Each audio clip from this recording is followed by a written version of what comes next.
Nous sommes à Manille, capitale des Philippines, ville tentaculaire de 17 millions d'habitants, où l'influence occidentale est partout présente, avec ses gratte-ciels luxueux et ses temples de la consommation.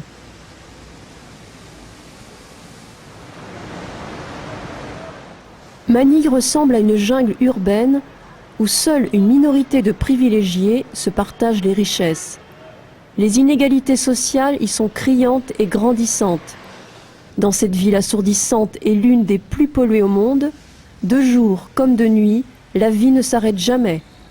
Parmi cette foule, des milliers d'enfants errent dans les rues, exposés à toutes sortes de dangers. Très souvent victimes de violences, ils ont fui leur famille et pour la plupart d'entre eux, la misère des bidonvilles dans lesquels ils vivaient.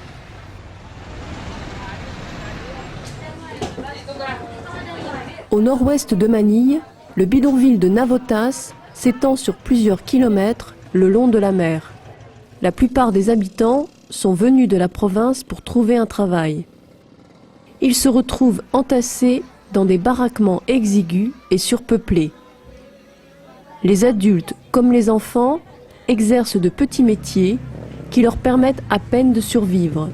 Certains vivent de la pêche qu'ils revendent ensuite au marché aux poissons.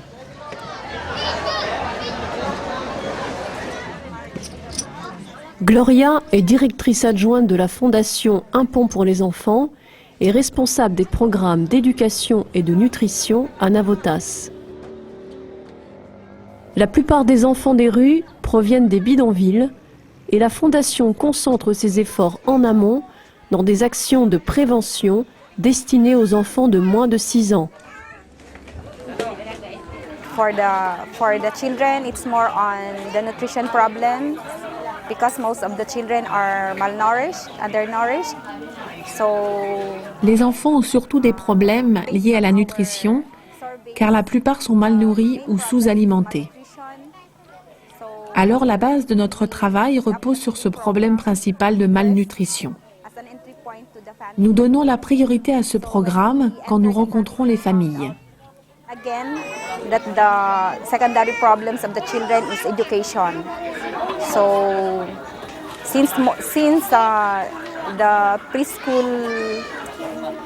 Mais quand on visite les familles, on s'aperçoit que le deuxième problème, c'est l'éducation.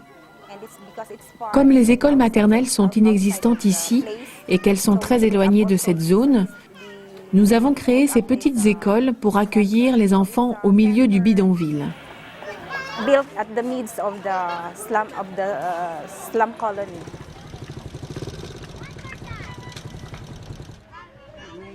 La décharge de Vitas s'étend sur plus de 7 hectares.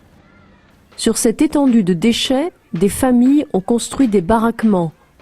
Enfants et adultes survivent en fouillant dans les ordures qui sont désormais déversées dans des barges à quai dans la baie de Manille. Le problème en fait c'est que n'importe quel déchet est laissé ici. Il y a tout, hein. Il y a du verre, il y a n'importe quel déchet. Or comme beaucoup d'enfants parfois se promènent pieds nus, ça peut être effectivement catastrophique. Oui. Ils ont une résistance étonnante, mais ils se blessent souvent. Oui. On a beaucoup de maladies aussi. Les maladies des poumons sont très régulières chez les enfants. Et puis il y a beaucoup de maladies de peau évidemment. Et puis ne parlons pas des maladies classiques qui touchent les enfants. Comme la tuberculose ou autre maladie de ce type-là, et qui fait qu'il y a une grande mortalité infantile. Voilà pour le lieu qui est un véritable enfer sur Terre.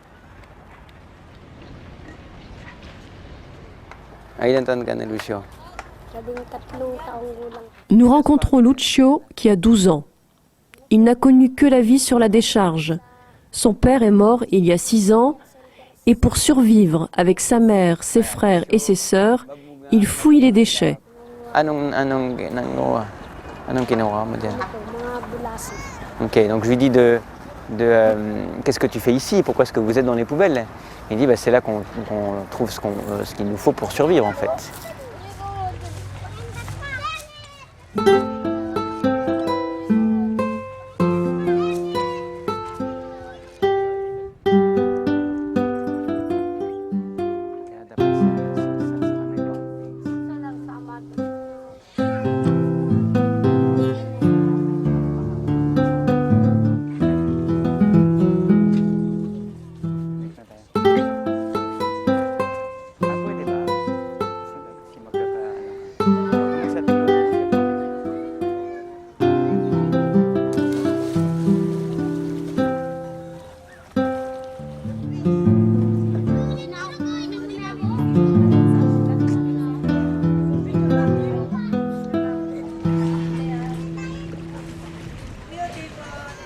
Au milieu de la décharge, un centre accueille les enfants chiffonniers. Ils peuvent y prendre un repas complet chaque jour et suivre des activités éducatives ou des cours de remise à niveau scolaire. I think my wish is for the children to have their education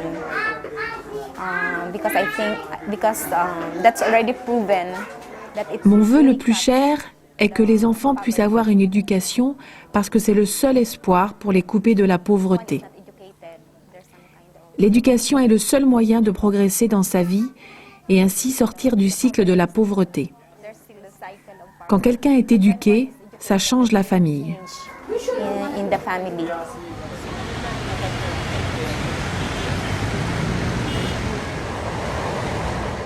La misère des bidonvilles, la vie sur la décharge ou les maltraitances familiales, tous ces facteurs peuvent pousser certains enfants à fuir vers le centre-ville de Manille. Ils se retrouvent dans une jungle urbaine où pour survivre, ils font des petits boulots, ramassent les ordures, volent ou se prostituent. D'autres s'organisent en gang et vivent de trafic en tout genre. Et pour supporter cette réalité, ils se droguent en sniffant de la colle.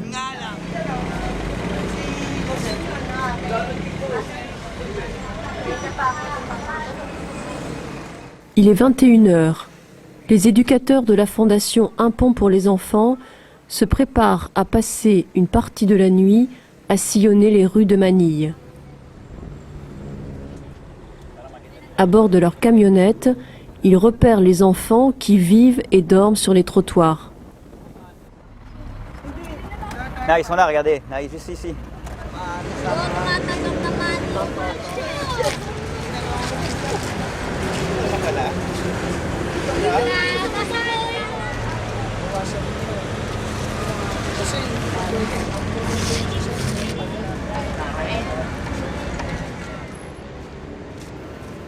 Les éducateurs essaient d'entrer en contact avec les enfants en prenant du temps pour parler avec eux. Sa Balubad dito. Sniffing Yeah. drug. Ils sniffent de la drogue? It's called a bulkasil. Ça s'appelle le boulcacil, une sorte de solvant qui ressemble à une autre drogue, le rugby. But it's a very volatile substance, just like rugby. But is it C'est plus fort que le rugby? Oui, beaucoup plus fort que le rugby. and all of them take this drug? Ils prennent tous de la drogue? Oui, la majorité des enfants ici. Those children there.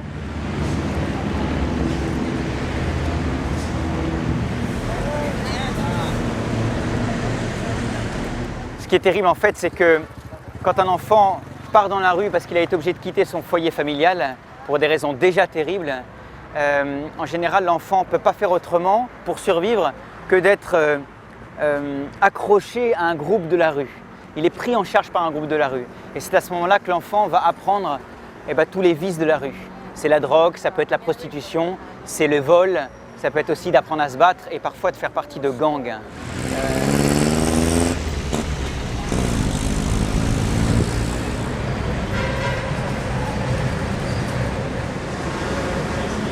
Nous voici à Cubao, au centre de Manille. Ce soir, Félix, un des éducateurs, vient rechercher AJ, avec qui il est en contact depuis plusieurs semaines. AJ a 10 ans et vit dans la rue depuis la mort de sa mère il y a 2 ans. Ama namin sumasalangit ka sambahin ng lalan mo mapasa. 1h du matin, retour au centre d'accueil avec AJ qui a accepté de suivre les éducateurs.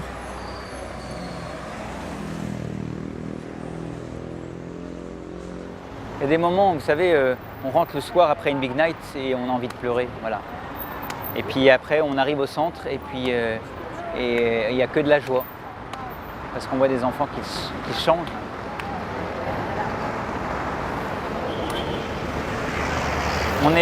Ici, on vit d'extrêmes en fait. Les tristesses sont extrêmes, les découragements sont extrêmes, mais les joies sont extrêmes et l'espérance est magnifique.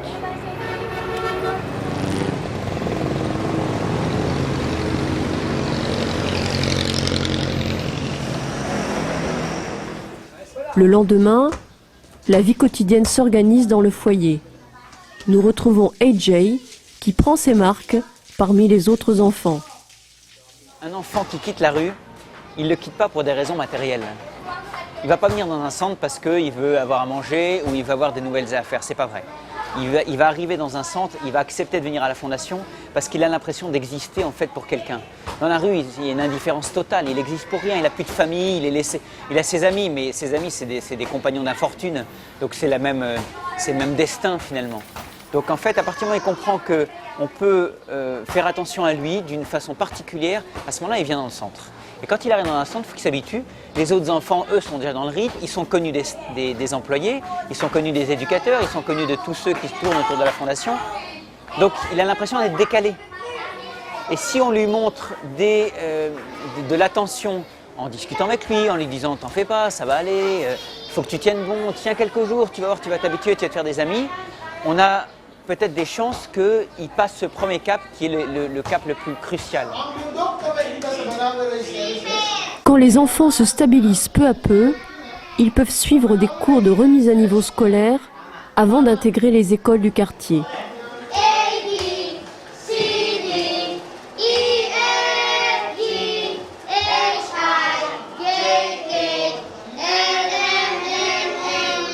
La fondation, au tout début, ne comportait que 2 foyers d'accueil. Aujourd'hui, elle vient en aide à plus de 1300 enfants répartis dans 26 centres.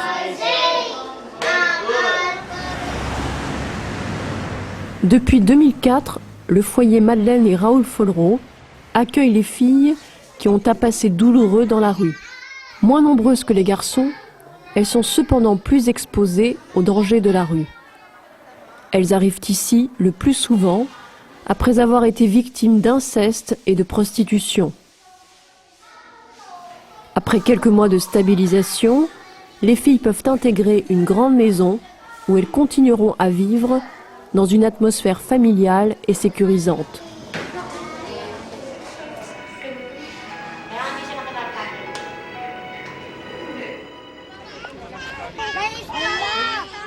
Direction la montagne fumante. Comme tous les samedis matins, l'abbé Mathieu se rend au centre créé pour les enfants chiffonniers. Il est accompagné par les plus grands de la fondation qui sont chargés d'encadrer les petits. 200 enfants accourent vers le centre. C'est l'occasion pour eux de trouver un moment de détente.